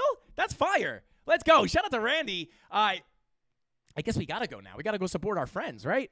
Oh, did someone tell me where it's at? Someone let me know where it's at. I forget. We could take a look at Chainlink as well. Vamshi, we could take a look at that for sure. But let's go ahead and continue on here, taking a look at AVAX. Now, here we are, right? Simply looking at the volume profiles, as I literally have sweat dripping down my head. I don't know why it's so hot in here right now. But simply put, guys, I mean, the volume profiles, if you are new here, please, for the love of God, study up on the volume profiles, because it is simply your roadmap. Deviate from the low, back into the range, straight to the POC, straight almost to the value area high. But right now we are getting a little resistance on that golden pocket. Did we just draw that line? I think maybe we did. Yeah, getting a little bit of a rejection on the golden pocket. Red dot is printing. 16-hour red dot confirmed. Money flow actually doesn't look horrible on the 16-hour, if I'm being quite honest with you. Let's see. Yo, Wick says, I love y'all's play. Let's go. Shout out to Wick. I'm trying to see where the conference is at. Wick says people go on cruises like they want to be Lady Gaga, drinking and sick like I want your ugly, I want your disease. Is that a Lady Gaga song? Shout out to Wick 589. I'm gonna have to look that up. Oh, it's in Nashville. For real? Interesting. Yeah, maybe we will go. It's not too far for us. All right, yeah, shout out to Crypto Independent. I appreciate you, bro. Yeah, maybe we will go. Shout out to Tony D. Maybe me, Tony D, Tyler Durden, Crypto Billy. Maybe we'll go head out there. That'd be fun. Especially if Randy's talking. We got to go support our friends. Okay, but let's go ahead and continue on. Getting a little bit of a rejection off that golden pocket, guys. Taking a look at the 8-hour. VWAP rolling back to the upside. Taking a look at the 4-hour. 4-hour bear div confirmed. Looking very, very, very similar to a lot of other stuff, guys. I mean, we put the 4-hour bear div into the golden pocket. Definitely a scalpable opportunity here for a nice little scalp short. However, money flow coming on your 2-hour. Check the 10-hour. Yeah, I mean, the daily is really the one thing. I mean, again, without that fake out on Bitcoin's daily, this would still look bearish to me. Right? Because you didn't make a higher high on your money flow here, right? You simply just made another lower high, and now you're printing the red dot. So if that crosses over into the red, probably going to cause a little bit more downside. But again, we are still being cautious of that fake out on Bitcoin. So take a look at the 2-day. I mean, 2-day VWAP also rolling over, but again, context is king. Money flow is coming higher. Right? Money flow has broken this high and come up a bit higher. So even though that VWAP's coming down, you would not look at this as a mega nuke to the floor, but more of a higher low before continuing off to higher prices. But all in all on AVAX, guys, the key level you got to watch to the upside is once we break out of this range, you want to look for a flip of this $53.29 value area high, which is obviously your doorway to higher prices. And then, typical value area. You flip above it. That's where you're looking for the POC and the value area high. So that's really the key level that I'm looking at. Other than that, these are just local levels that we're just waiting to break out of that local range. So I'm not really getting excited until we get up to about 53.23. All right, let's see. Shout out to Ron Adopter. I appreciate that super chat, bro. Thank you so much. He says, hi. So in this moment, with Bitcoin printing the red dot, you are expecting for Bitcoin to go down to 45K question mark. I don't know why I said question mark. What alts will do? What do you think the alts will do? Thanks. So I'm not necessarily expecting 45K. it's not. It's this is kind of the mindset shift that I like to try to help people with. It's not red dot. We think 45K is incoming, not necessarily.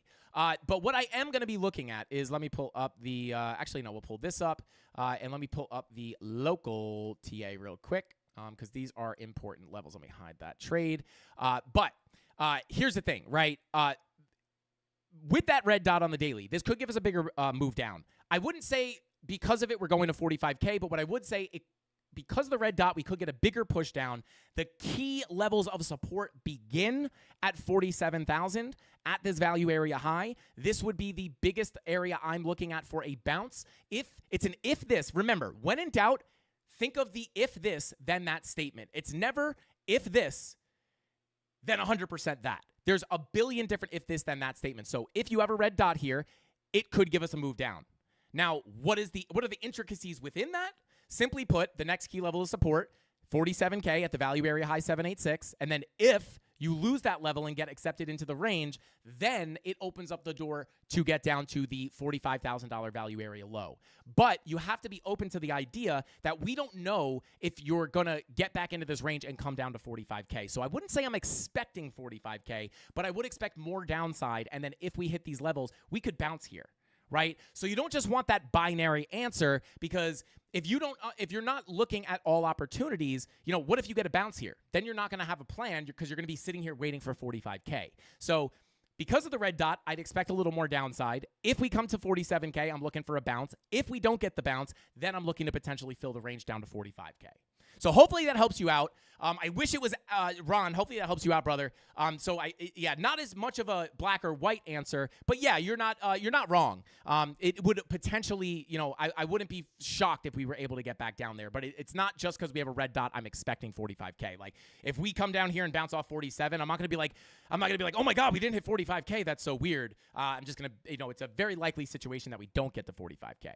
So it's really hard, right? Like any analyst out there that's trying to teach people has a very hard job, because it's a lot of people want like I'm not saying Ron wants a black or white answer, but I'm just saying a lot of people think that it's going to be a black and white answer, and it just never is. It's not how it works. And that's why I think most people fail at trading. That's why you see 95% of traders lose money, right? It's because I think most of them quit because they think it's going to be a yes or no answer. And Ron, this has nothing to do with what you're thinking. I'm not saying you think this, but it's kind of sparking a thing in my brain here. A lot of people just want to be like, when does it go up? That's when I buy. And it's much more complex than that, right? And if you have any influencers out there that are trying to show you that this is, it's super easy, just listen to me, I know when it goes up or down. Like, these people are literally trying to scam you. So just look at all the real, look at people, you see them on our channel. Obviously, I respect these people very highly that we have on the channel. I believe they have a lot of value to give you guys. That's why we have them on. But look at Jason Casper. If you ask Jason Casper, one of our good friends here, if you ask him, is it going up or down? He'll be the first person to tell you, I don't know, because he's a real trader, right? He actually knows how the market moves. He knows that anything can happen, and he's been doing this, right? He's one of the GOATs. He's been doing this, so he understands that nobody knows, right? Ask, any real trader will tell you they don't know where price is going, because these are the people who actually understand. And then everyone else is just like, oh my God, it's definitely going up. You're an idiot if you think it's going down. These people are just gambling, right? And they're going to these people typically get their audiences wrecked. And I just simply won't let that happen at the Candle Mafia. My goal is to make you guys money. There's no amount of money, right? Like for me to, my biggest goal is to help you guys make money. If I got hacked for all my crypto and I lost all my money, and I still have the mafia out there learning from me, and I'm able to still help people make money, that's my goal, right? I'm not worried about, if I had to guarantee that I lose every single trade for the rest of my life to help, but if I did that, you guys would still learn from me. I'm more interested in helping you guys actually make money, right? If I just told you it's going up forever, you're an idiot if you think it's going down, or vice versa, eventually you're going to be big wrong, right? This is what happened to all the influencers at the top of the last bull market, right? And I think last cycle was like the first real crypto YouTube boom where you had a lot of new influencers. And I think a lot of them learned a hard lesson, right? Because they all wound up being big wrong at the end of the day, right? Because everyone kind of just called for the arbitrary number of $100,000 with no real information backing it. The only people, in my opinion, that I saw, some people were calling for 50 to 69K, right? And then those people, yeah, these people and all those people were the people who were looking at the charts, right? All the traders, like they're like, hey, this looks pretty bearish right now. Everybody else was just calling for 100K, 200K, 250, 500K, $1 million, right? But I will never, ever, ever purposely just say that. All right, let's see. Yo, shout out to Vam. She says, why are you so nice? Do you, bro? I think he said live you, bro, but I think it means do you, bro. Shout out to Vamshi because I care, man. I care. I have, yeah, I don't know. I want to be different, right? Like this crypto, I was talking to someone about this today. Like crypto is just full of bad actors. Like on the influencer side, on the coins, on the token side, on the project side, it's just filled with like, I want to change the game. I just want to be the honest person. Like the guy who's just like, I don't have a motive. Obviously we have this YouTube channel. The goal of this, I mean, this is a business, right? We make money. You guys, if you use our affiliate links, you help out the channel. But I'm here to give you guys real information. And, I wouldn't be able to sleep at night if I was just giving out bad information, knowing that what I'm saying is misleading people. I couldn't sleep at night. And that's not worth any amount of money to me. If I got paid hey, Frankie Candles, Satoshi Nakamoto here, I'm going to give you $100 million, but you got to tell your audience that this thing's just going to go up. We got to pump this thing. You got to tell them it's going up, even if you think it's going down. $1 billion. I wouldn't do it for $1 billion because there's nothing that is worth not being able to sleep at night. So, but yeah, that's basically, shout out to JC says, thank you, man. You teach very well. Yeah, I appreciate that, bro. But yeah, that's just me, right? I mean, that's just, yeah, I don't know. It's just, yeah, I can't get rid of my morals for money. It doesn't work for me. It's just, I would rather be, less rich and happy than, just get an extra $1 billion to just lie to everybody. It's just not my thing. It's not who I am. But anyway, yeah, incorruptible. Absolutely. There's not an amount of, you can't buy me. I'm sorry. You can't buy me. Like even if I needed the money super bad, which isn't the case. If I didn't need the money really bad, I still couldn't be bought. It's just not me. My morals are, I have other things I care about in life other than money and clout, right? And that's the truth. I don't, like, sure, money's great, right? Everyone likes money. You need money to survive. I like money because it buys you freedom. Not because I could buy a Lamborghini. Do I like Lamborghinis? Absolutely. Do I want a Lamborghini? Absolutely. But I don't judge my character on that, right? Like, I don't base my life around that stuff. There's no level of clout or fame. I care about other things more. I have a fail of my family. Like, it's just not my thing. Anyway, let's continue on here. There we go. That was AVAX. Let's check out INJ and ICP. We kind of went off on a rant. I apologize, guys. But I think this is some of the stuff that's like really important for people to hear. Because you'll see, especially with the bull market coming, guys, there's going to be a ton of influencers that come in and they're going to have the clickbait. Must buy this right this second. And then you find out that they are the creator of the project. And it's like, yeah, just a word of caution. If your favorite influencer has a coin, it's probably a scam. I will never have my own coin. Ever. So yeah, it's, let's see. Yeah. But anyway, let's continue on. INJ, going to zero. Next, ICP. I'm just kidding, guys. But yeah, let's take a look here. I'm going to pull this volume profile. Bada boom.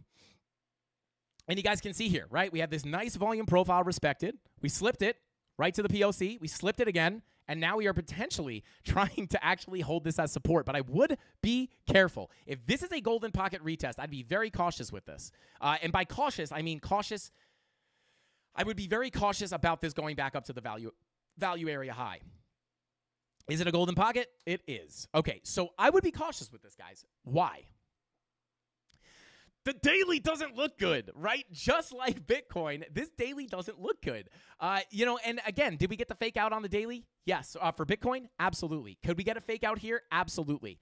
But just solely based off the information, this is bearish. Not necessarily as bearish as Bitcoin. You don't really have your your big bearish divergence on the daily, but your money flow is coming out. Your red dot is printing.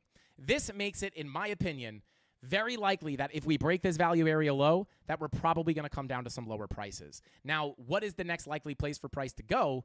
Well, in my opinion, this golden pocket sitting here, actually, let me go ahead and hide this one real quick. Let me hide, let me hide this. Bada boom. Bada boom. Okay, so this golden pocket right here. Let me see where I pulled this from. Yeah, so this golden pocket sitting at about 27.97 is going to be the next big level, right? So this from this impulse. Oh, no, I'm sorry, guys. I apologize. This is an old fib. Let me update this. Hang on. Let me get rid of some of these levels. These are old. We don't need these. Let me go to the daily. Let me pull a fresh golden pocket. Probably going to be a similar level, to be honest with you. But let's pull it. Yeah. it's like literally the same exact level. But yeah, 27.36. This is going to be a big level, in my opinion, to watch. Because you could see, not only did we get the push to the upside, we retraced, but we never came down to this golden pocket. So if that daily red dot does give you a bigger move down, and if you do break these lows, I would look for a push into this golden pocket. If you lose that golden pocket, I would look down towards this 786, sitting at about 22.64. And those are the key levels I'd be looking at. Money flow, this daily doesn't look good right now. Could we get the fake out like Bitcoin? Sure. But definitely doesn't look good as of right now. 12-hour... Not much to take away from this, to be quite frank with you. No pun intended. See 2-hour money flow coming out as well. Your 1-hour money flow's in the red. Yeah, I would say a little bit of mixed signals here as well, but these are the key levels. And again, to be honest with you, the way the daily looks right now, guys, I would be careful of holding this value area low. You lose this value area low, daily red dot confirms. Once you break these lows, I think it's likely for you to come down to this golden pocket. But other than that, again, it's an if this, then that, right? If you get a VWAP flip, meaning if that red dot winds up confirming and you get an immediate green dot right after tomorrow night, and you're above the value area low, then that would be more likely to fill the range. But as of right now, as far as the information currently on the chart, this could change as soon as I get off the stream.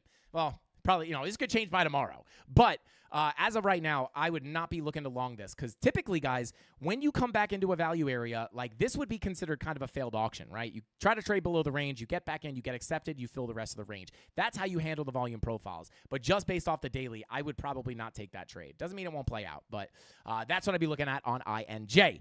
Now, another one of our favorite 3-letter coins, starting with ICP, also known as iCup, for those of you that I don't know. Let's see.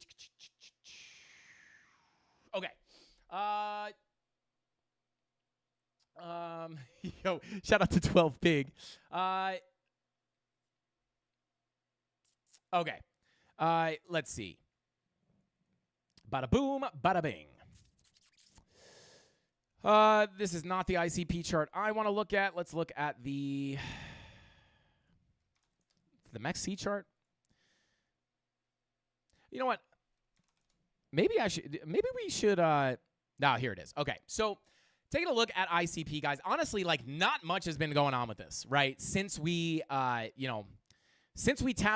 came up and tapped this value area low, right? Very similar to Ethereum. Remember what we looked at on Ethereum?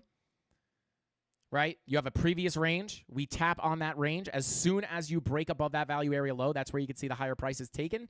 But this is the doorway to higher prices, obviously.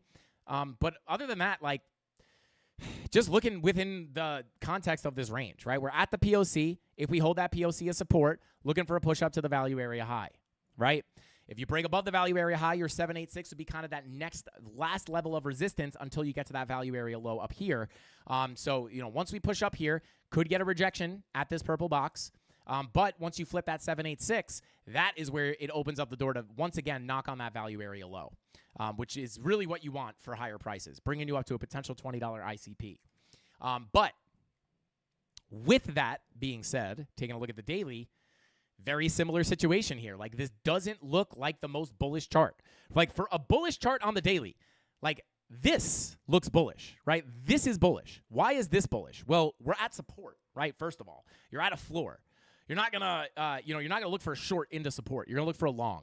And now, why else is this a bullish chart? Well, number one, not only are you again at the value area low, which is where you look for longs, but you actually also have confirmation here that you're likely to get a bounce. You have lower lows, prices coming down, putting in lower lows into a key level of resistance. That is an important key factor.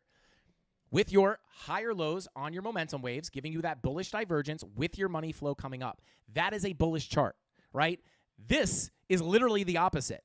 Sure, And actually, yeah, this looks similar to Bitcoin, where you have higher highs on price action, lower highs on you have a big bearish divergence into a key level of resistance, and your money flow is continuing to come out here. Even locally, you got curvature to the downside. So until this money flow comes back up, this is a bearish daily chart. But please understand that this can change, just like on Bitcoin. Just like on Bitcoin's daily. This was an extremely bearish chart, just like ICP. It looks very similar to ICP. But then we got the fake out. Right? So we have to see that fake out on ICP to expect higher prices. Until then, it's a bearish chart on the daily. Now, could you use the thought or the idea of this fake out on Bitcoin making it more likely that ICP fakes you out? Sure, right? Sure you could. Because if Bitcoin gave us the fake out here and we are going to see higher prices, maybe then that causes ICP to fake out as well. And it's just lagging slightly behind Bitcoin. That is totally a possibility. But until the information prints, until the chart, we trade what we see. We trade what is on the charts, not what we feel or what we think. We have to trade what's on the charts. And right now, ICP's daily is not looking too hot. Should you anticipate the fake out? You could. But again, you have to understand that you're anticipating something that is not here's the thing, right? If this winds up faking you out, I'd rather get faked out than simply take this as, oh, this isn't bearish because Bitcoin faked out. And then if this comes down, I'm going to feel like an idiot. I'll be like, why did I not think this was coming down? Everything was screaming that it was bearish, right?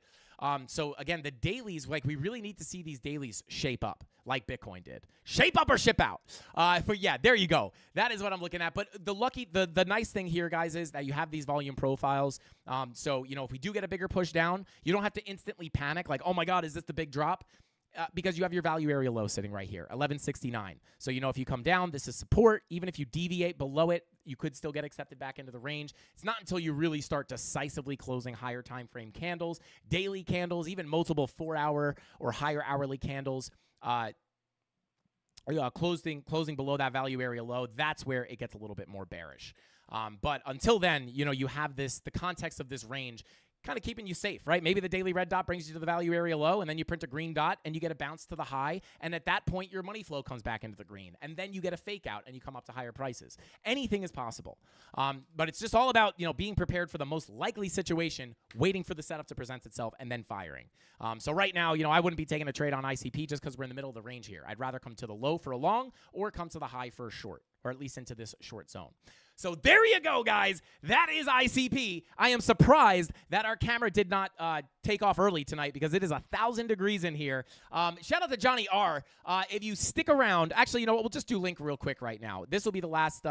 Let's take a look at Link really quickly. And just like on all of the other altcoins where we were looking at those previous areas of consolidation and we are knocking on the door to those value area lows, this is the same exact thing that we've been looking at on Chainlink. This is why we made that Chainlink video almost a month ago, I think it was a month ago, looking for a breakout of this range to potentially get accepted back above this value area low, which is the doorway to higher prices. And what happened? We simply broke out of this range, came back into the value area, and as long as we remain above this value area low at 1695, the door is open to hit our next target, which is going to be the MPOC on the daily at 2231. Get above that. We're looking to come up to this weekly naked point of control at 2655. And we all know when you zoom out, that is just going to be a journey to our final target, not final target, but our next final target at 3140, which is the value area high of the range. It is all a game of volume profiles. And with all that being said, guys, I think that's all the time I got for tonight's live stream. Thank you all so much for tuning in and sticking around till the end of the stream. Real quick, I will just say on Bitcoin, guys, another thing I will be looking at, and I actually show this because it's kind of clean. Daily red dot is now printing. What does this mean, guys? What does this mean? Well, I am instantly, when I see this red dot print, shooting right over to the 90-minute time frame to look for what? Let me know in the chat what I'd be looking for on that 90-minute. I know a lot of you guys know, so drop it in the chat. Let's pop over to the 90-minute. First person to answer, I will start it. I'll start to talk about it. I know someone knows. But when you get that red dot, there we go. Shout out to Lyrics. Shout out to Lyrics.com. Let's go. Shout out to you, bro. Money flow in the red. Yes, let's go. Big red. Shout out to Big Red. Shout out to Drew. Not the answer I was looking for, but also, you're not wrong, bro. Divergence, not wrong. That is also something we can look for. Absolutely. So what do? red dot on the daily. We know that if the 90-minute money flow crossover comes into the red, right, or the money flow crosses over into the red on the 90-minute with that red dot on the daily printing at the same time, this sometimes gives us a bigger move to the downside. So what I would look for if we are going to get the bigger move down here, I would look for this money flow crossover into the red to potentially start that move. And we could look for divergences as well. We actually do have the divergences, right? You have higher highs on your price, lower highs on your momentum waves, money flow coming out, about to cross into the red, and then you have that extra confirmation of that daily red dot. Like I said, I'm not in a short right now, so take that for what it's worth. You shouldn't just be listening to someone on YouTube. I'm not a financial advisor, but again, just because I'm holding my shorts doesn't mean, like, if we get this move down even to the value area high, I'm not like freaking out, like, oh my God, I should have closed my longs. I'm not freaking out, guys. But just because I'm holding my longs does not mean that we're guaranteed to shoot up from here. We could easily get a move down here. I'm not freaking out on my longs, right? But that 90-minute money flow crossover into the red may be the thing that winds up starting that move. And I think we're 7 for 7 on that, calling a move to the downside. So maybe we're due to be wrong. But we'll see. Tomorrow, this will likely either be in the red with a big move down, or it just won't play out. But that's what I'd be looking at on the 90-minute. And with all that being said, guys, thank you all for tuning in and sticking around to the end of the live stream. Smash that like button on your way out. I don't know how many likes we have, but if we got 555 or 550, we have 555 concurrent viewers. If we get 550 likes on tonight's live stream, we will be giving away 5 Frankie Candles hats. And with all that being said, shout out to Curtis Neal, shout out to Dr. Crimson's Girlfriend, shout out to Retro Mike, shout out to Harry Potter, shout out to Steve M, JZ, XRP, A11, Wayne C, Drew, Big Red, Flat Smack, Wix Wi-Fi 89, Curtis Neal, Dave Digital. You guys know who you are. Flat Smack, TRD Farmer, all of you Mafia. Thank you all so much for being here. I love each and every single one of you. I don't just say that because I'm on camera. I say it because I mean it. I hope to meet every single one of you guys one day. And with all that being said, see you guys tomorrow. Same place, same time, 5:45 p.m. Eastern Standard Time, right here on the Frank Candles YouTube channel. That's all I got. Frankie Candles out. Bing bong.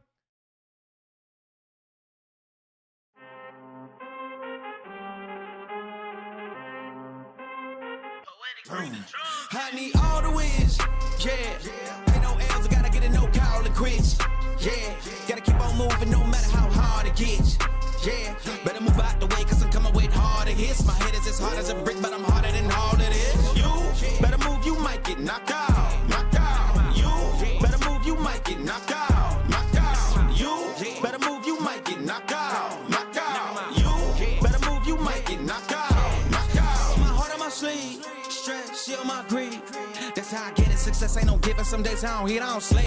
When I'm focused, I'm dangerous. They don't want it when I'm anxious. Ain't no limit till I tank. I'm running on fumes. The opposition don't amaze. The roads racing through the pavement. Get your hands out of my bag. I know that's because I've been in it. I don't need the brag. I guess that's what happens when you taking care of your business. But some family, you do the math. From out of my pocket, Houston, we got a problem. I ain't perfect, let them watch me. Elevating, got them nauseous. Cause I'm the pilot in the cockpit. Nose diving in the house. And whoo! Watch how I get ahead. Watch how I get ahead. Watch how I get ahead. Woo!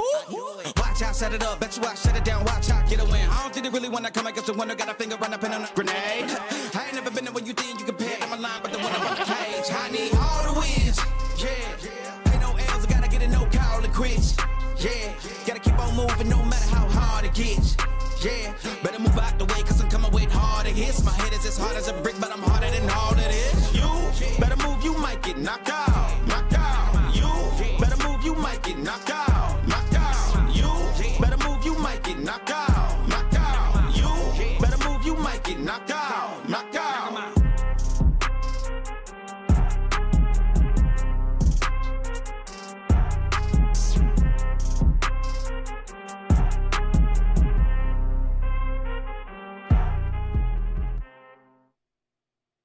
Yeah, you how many people total?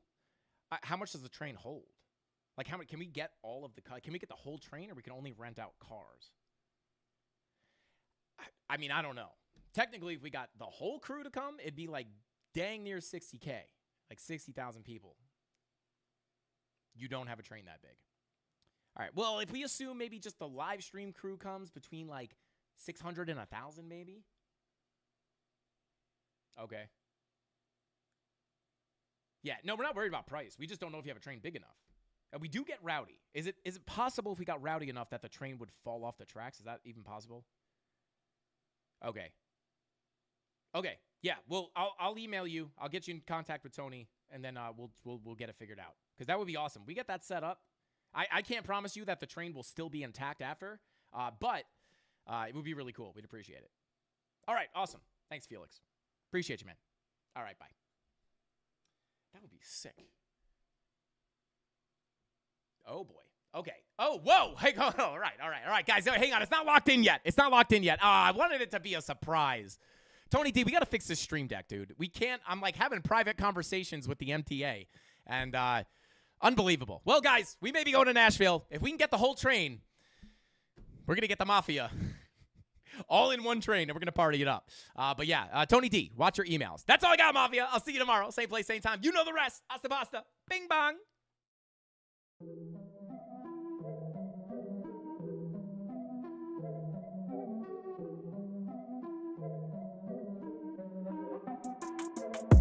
Here we go, at the top of the class on a roll, and it's time to run it up, yeah you know. Maxed out, put the pedal to the floor, ayy, on the road, here we go. Yeah, we winning by a landslide. Never see me coming, I'm a landmine. Yeah, I ain't taking orders in command, like, yeah, you about to see me on demand, like, you know on demand. If you ain't know, you about to understand. Yeah, I got the team by my side, right hand. Yeah, take it to a string, you ain't seen it like that. Yeah, and it's the dream, and we coming for the bag. Yeah, and we ain't ever going back now. Future expedited, now we on the fast track now. They won't lend a hand, now they see us on the map now. It's time to act out. Here we go, at the top of the class on a roll, and it's time to run it up, yeah you know. Maxed out, put the pedal to the floor, ayy, on the road, here we go, yeah, at the top of the class on a roll, ayy, and it's time to run it up, yeah, you know, yeah, maxed out, put the pedal to the floor, yeah, on the road, here we go, here we go.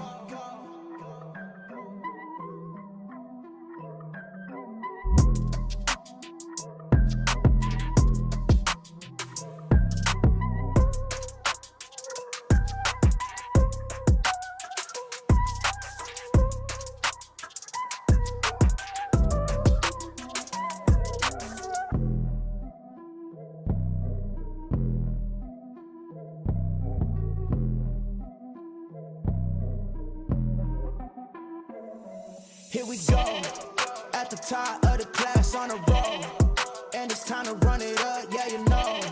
Maxed out, put the pedal to the floor, ayy, on the road, here we go, yeah, at the top of the class on a roll, ayy, and it's time to